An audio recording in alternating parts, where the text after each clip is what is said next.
La temporada hivernal 2022-2023 va començar amb nevades abundants a finals de novembre, acompanyades de fort vent.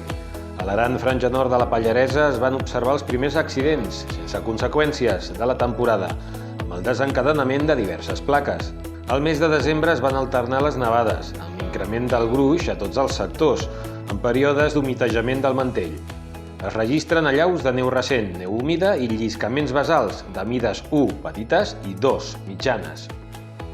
Tant gener com febrer el mantell es troba molt fred, pren l'aspecte de neu pols i es formen nivells febles persistents com facetes, tant en superfície com internament. En aquests 2 mesos hi ha 2 episodis destacables d'allaus accidentals. El primer va tenir lloc al Pirineu Occidental, entre el 9 i el 13 de gener, a conseqüència de plaques de vent sobre el mantell facetat. El segon va afectar gairebé tots els sectors del Pirineu, entre els dies 24 i 28 de febrer, i va estar associat a plaques fràgils sobre un nivell de neu granulada. En aquesta situació es desencadena un allau al Gra de Fajol, capçalera del Ter, que enterra 2 persones, les quals, finalment, són rescatades. La primavera ha destacat per l'escassetat de neu al Pirineu, tant pel que fa a gruixos com a extensió. El mantell va recular de manera brusca entre els dies 9 i 11 de març pel ràpid humitejament de la neu, que fins al moment es mantenia freda, seca i porosa.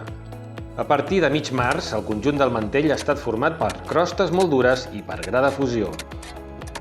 El mantell nival i els gruixos de neu han minvat de manera prematura durant la primavera a tot el Pirineu de Catalunya, avançant-se un mes la seva desaparició en el sector atlàntic. Es registren diversos rècords de baixa inhibició al Pirineu Occidental, concretament a l'estació automàtica de la Bonaigua, on per primera vegada, des que hi ha registres, no s'ha donat un increment de gruix en un mes de març i el mantell ha fos completament.